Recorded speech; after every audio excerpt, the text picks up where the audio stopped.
इस कार्यक्रम के पुण्यार्चक हैं श्री सहजमल, श्री सुधीर कुमार, आशीष जैन, रामा जैन परिवार।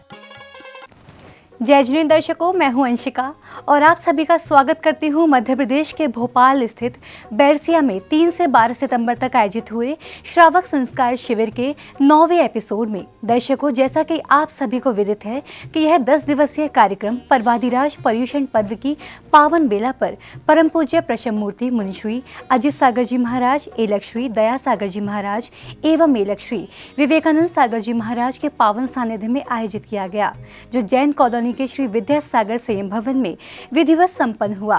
कार्यक्रम में आज हम आपको दिखाएंगे 5 सितंबर को आयोजित हुए उत्तम आर्जव धर्म की अंतिम कड़ी के पावन दृश्य और श्रवण कराएंगे गुरुदेव के शेष प्रवचनों का।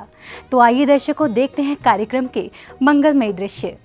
इस वर्ष मध्य प्रदेश की राजधानी भोपाल के बैरसिया वासियों के असीम पुण्योदय से उन्हें परम पूज्य संत शिरोमणि आचार्य श्री विद्या सागर जी महाराज के परम प्रभावक शिष्य प्रशम मूर्ति मुनिश्री अजित सागर जी महाराज, एलकश्री दया सागर जी महाराज एवं एलकश्री विवेकानंद सागर जी महाराज का चातुर्मास कराने का सौभाग्य प्राप्त हुआ। चातुर्मास के निमित्त से बैरसिया में गुरुवर के सानिध्य में अनेक धार्मिक आयोजन किए जा रहे हैं। 3 से 12 सितम्बर तक चले पर्युषण पर्व के दौरान यहाँ श्रावक संस्कार शिविर का भव्य आयोजन किया गया, जो बैरसिया के जैन कॉलोनी स्थित श्री विद्या सागर संयम भवन में सानंद संपन्न हुआ, जिसमें हजारों जैन धर्मावलंबियों ने पुण्य लाभ लिया। श्रावक संस्कार के तृतीय दिन उत्तम आर्जव धर्म का शुभारंभ प्रातःकालीन बेला में श्री जिन अभिषेक, शांति धारा एवं पूजन के साथ हुआ।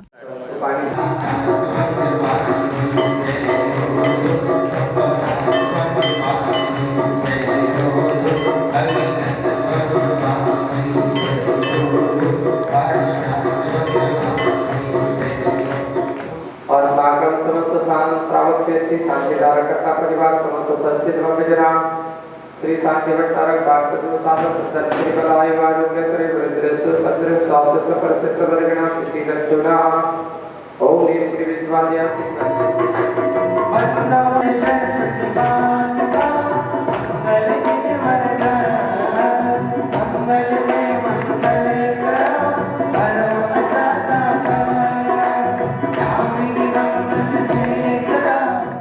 नित्य नियम पूजन करने के पश्चात शिवरार्थियों को परम पूज्य प्रशम मूर्ति मुनिश्री अजित सागर जी महाराज की अमृतमयी वाणी श्रवण करने का स्वर्णिम अवसर प्राप्त हुआ। परम पूज्य गुरुवर ने भक्तों को बताया कि मायाचारी से दूर रहकर ही आर्जव धर्म को अपनाया जा सकता है।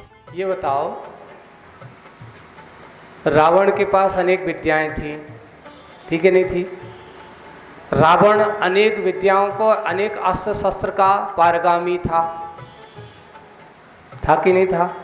सब कुछ था उसके पास, शक्ति था, सामर्थ्य था, सेना थी, लेकिन सीता का हरण करने के लिए उसने शक्ति, सामर्थ्य, सेना का उपयोग नहीं किया। किसका उपयोग किया बताओ? मायाचार का। उसने चाहता तो सीधा जाकर के मिलकर के लेता, लेकिन नहीं। उसका परिणाम क्या हुआ? मायाचार का रूप धारण किया, एक साधु का रूप धारण किया और साधु का रूप धारण के भिक्षा को एक निमित्त बनाया। क्यों? क्योंकि सीता कोई सामान्य नारी नहीं थी। शीलवती नारियों के पास जो शक्तियां होती हैं, उसको अच्छे अच्छे लोग, जहाँ एक बार कहा, कई बड़े बड़े उदाहरण आप लोग देख लो, अंजना के उदाहरण, सीता का उदाहरण, चंदनवाला का उदाहरण, मैना सुंदरी का उदाहरण, शीलवती नारियों की कथाएं अपने इतिहास के पुराणों में उठा के देख लो। बड़े बड़े विकृत दृष्टि रखने वाले लोग भी उनके सामने पराजित हो जाते, उनके शील की कथाओं को सुनते हैं, उनके शील धर्म के कथाओं के या उनके आचरण के माध्यम से। और सीता ने, उसका शील का इतना प्रभाव था कि रावण उसे हरण करके तो ले गया, लेकिन हाथ लगाने की कोशिश उसने करने का प्रयास किया, पर वो कभी सफल नहीं हो पाया। एक मायाचारी का एक देखो रामायण में रावण का अंत मायाचारी का एक कारण है, वो भी बताया है। दूसरा महाभारत में मायाचार का कार्य बताओ। महाभारत का मेन जनक क्या किया गया था? दुर्योधन ने अपने मामा को बुला करके जाल बुना। कौन सा जाल बुना? बोले कि एक काम करो, अच्छे से इनको बुलाओ, आज अपने यहाँ राजभवन में कार्यक्रम है, और बना करके मामा आप तो माया जाल को अच्छे से जानते हो, शकुनी के पास किस प्रकार की विद्या है, उसके पास इस प्रकार के पासे हैं कि वो जो चाहे वो नंबर आ सकता है। और मायाचार के चौपड़ बिछाई, और मायाचाल की चौपड़ में बिछा करके उन्होंने धीरे धीरे, पहली बात तो जुआ तो हमेशा पांडवों के इस उदाहरण से पता चलता है कि बर्बादी का कोई अगर कारण है, चाहे आज पहले लोग जुआ खेलते थे, चौपड़ थे, ये भी दूसरों को प्रलोभित मायाचार में फंसाने का एक तान है। लेकिन अब आज का जुआ ऐसा जुआ हो गया, पहले तो लोग धीरे धीरे ऐसे हारते थे, आज के समय में तो 1 मिनट में जाकर के करोड़पति और 1 मिनट में जाकर के सीधा रोडपति, पता नहीं लगता। और उस शकुनी ने माया जाल बुना, चौपड़ में धीरे धीरे एक एक खजाने को लिया, फिर राज को लिया, इतनी मुद्राएं ली, और मुद्राएं खत्म हो गई तो अब किसका नंबर है? जो तुमने इंद्रप्रस्थ बनाए वो दो, उसको ले लिया। इंद्रप्रस्थ के बाद अब वो उसमें भी हार गए। तो यहाँ तक कि कभी कभार क्या होता, हारता आदमी, जुआ खेलने वाला आदमी उस समय तो बिल्कुल पागल हो जाता है, और पागल हो गया, उनके मायाचार के जाल में फंसता गया, और यहाँ तक कि द्रौपदी को भी किस पे लगा दिया? दांव पर, वो भी हार गए। लेकिन यहाँ पर भी सील का एक, वो जुए में लगा सकते हैं, लेकिन ये मत सोच लेना कि उनके लगाने से मैं अपने सील धर्म को खो दूं। नहीं, नारी हमेशा एक बार क्या करती है, अपना जिसको मान ले, जिसको अपने आप को सोच ले, उसके अलावा अगर दूसरे के बारे में सोचती है तो भी उसके संयमशील का सही मार्ग नहीं माना जाता। ये यहाँ पर मायाचार के उदाहरण आप लोगों को दिए गए हैं। ये इतिहास आपको विवक्ष है कि मायाचार के चक्कर में जो भी फंसा है या जिसने जिसको फंसाया है वो कभी भी पार नहीं हो पाया। संसार से कभी भी उसको क्या नहीं मिली? मुक्ति नहीं मिली। अब हुआ ये, एक नीति मिलती है कि देखो माया क्या होती है, नीति शास्त्र में लिखा है दौर्भाग्य जननी माया, दौर्भाग्यम जननी माया, माया दुर्गति वर्धिनी, और नृणाणाम मिस्त्रत्वम प्रमदाम प्रदामायम ज्ञानी भी तजेत तताह। इसलिए ज्ञानी लोग उसको क्या करते हैं? तजेत, जो समझदार है, ज्ञानी है, उसको हमेशा छोड़ते रखते हैं। 3 बातें बताई हैं, बहुत अच्छे से सुनना। पहला कहा मायाचार दुर्भाग्य की जननी है, आपके भाग्य को किसके में बदल देती है? दुर्भाग्य में बदल देती है। दूसरी बात, माया दुर्गति वर्धनी, माया किसका वर्धन करने? दुर्गति को बढ़ाने वाली होती है। और तीसरी और विशेषता, पुरुष वर्ग अच्छे से सुन लेना, महिला भी सुन लेना, उन्होंने लिखा नृणाणाम स्त्रीत्वम प्रमदाय, मनुष्य को स्त्री बनाने वाली भी माया है। यानी स्त्री वेद का आश्रव का कारण क्या है? आगम के वचन है, ये ही बता कि स्त्री पर्याय की प्राप्ति का मूल कारण कहीं मायाचार से युक्त का हमने ऐसे परिणाम किए हो, तो मनुष्य को स्त्री बनाने वाली यही माया है। इसलिए इस माया से बचना चाहिए। माया अच्छी बात नहीं है महाराज, माया अच्छी बात नहीं है, माया अच्छी बात नहीं है, सब लोग ही कहते हैं।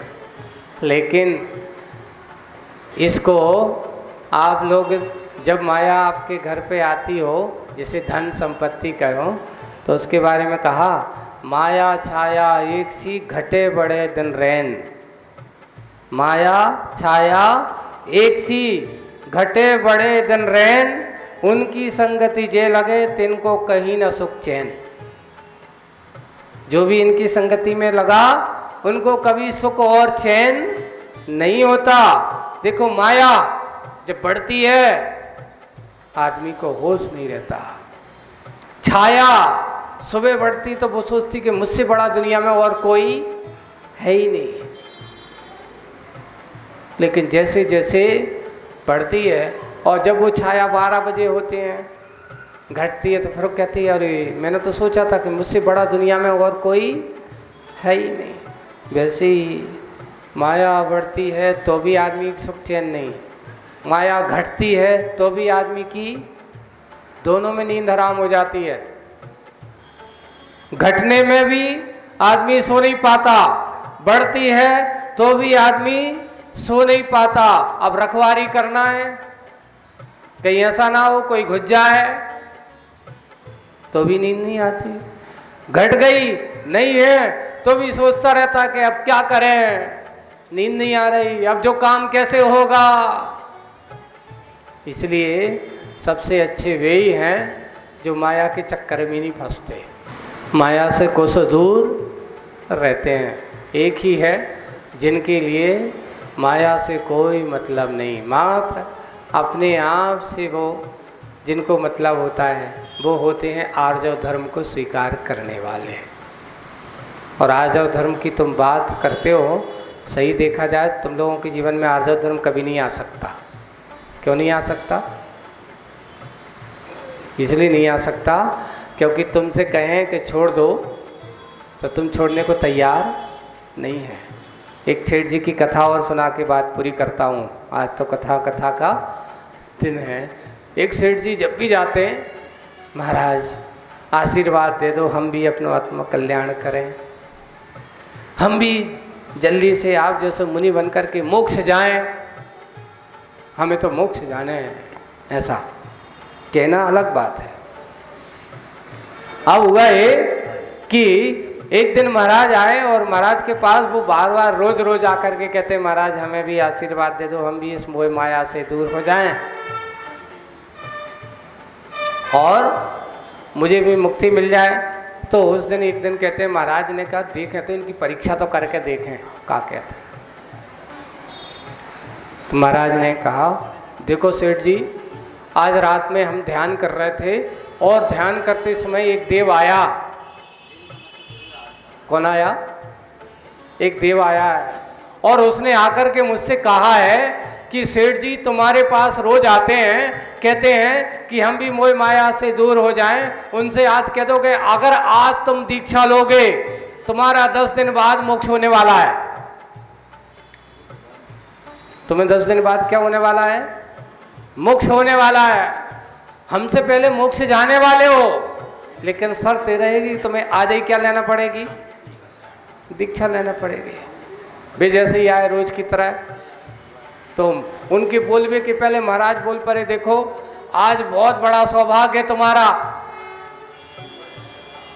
तुम्हें अगर आज तुम बार बार रोज कह रहे हो तुम्हारी बात की सुनवाई हो गई है, अब तुम्हें आज मोक्ष मिलने नहीं, आज से ठीक 10 दिन बाद तुम्हें मोक्ष भी मिले, लेकिन बशर्ते तुम्हें आज दीक्षा लेने कम से कम 10 दिन तक तुम मुनि महाराज बनना पड़ेगा और 10 दिन बाद तुम्हें क्या हो जाएगी? मोक्ष मिल जाएगा। अच्छा मोक्ष मिल जाएगा? वो जैसे उन्हें कहा लेकिन दीक्षा आज ही लेने, तो अब भी महाराज का वो कहते हैं उनसे महाराज कम से कम 1-2 साल तो चाहने थे, इतनी जल्दी कैसे हुई है? अरे भैया तुम तो रोज कह रहे थे अभी तक, क्या कह रहे थे अभी? रोज भी मोक्ष मिल जाए, हमें भी मोक्ष मिल जाए। अब जब मोक्ष मिल रहा है तो अब तुम क्या कह रहे हो? नहीं, थोड़ा सा काम धंधो फैलो है, वो जमाना पड़ेगा, सौंपना पड़ेगा, मोड़ा मोड़ियों को बताना पड़ेगा। मोक्ष की बात कहना बहुत आसान है और आज दशा यही है, सब कोई चाहते कि जल्दी मोक्ष हो जाए। लेकिन अभी तुमसे कहा है कि अभी मोक्ष मिल रहा हो, आ जाए, सीधे हार जाओ, धर्म के नेता ही खड़े हो जाओ, अभी दीक्षा मिल रही और अभी तुम्हें मोक्ष होना। हाँ, इतनी जल्दी थोड़ी हो सकता है। भक्तों ने सायकाल में बैरसिया के महावीर मार्ग पर स्थित श्री 1008 चिंतामणि भगवान पार्श्वनाथ मंदिर में प्रभु आराधना की। इसके बाद श्रावक संस्कार शिविर की परीक्षा कराई गई, जिसमें शिवरार्थियों ने उत्तम आर्जव धर्म पर आधारित प्रश्नों के अपने विवेक अनुसार उचित उत्तर दिए। इस दौरान एलक श्री विवेकानंद सागर जी महाराज ने पर्यवेक्षक की भूमिका निभाई, तो वहीं पंडित परीक्षक के रूप में तैनात रहे।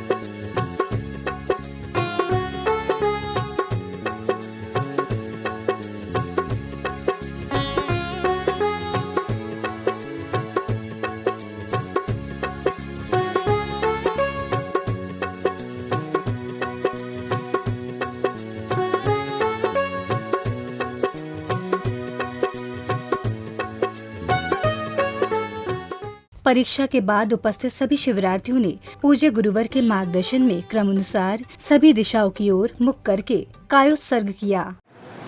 पश्चिम दिशा और भी दिशा में जितने भी अनंत सिद्धाचार्य उपाध्याय सर्व साधु, जिन धर्म जनार्दन जिन के विद्यालय हैं, उन सबको मैं मन से, वचन से, काय से नमोस्तु करता हूँ। और भी दिशा में इसके बाद सभी श्रावक श्राविकाओं ने सामूहिक रूप से पूज्य गुरुवर की आरती की। आरती करते हुए प्रत्येक श्रद्धालु भक्तिमय धुनों पर आनंद नृत्य करता हुआ नजर आया।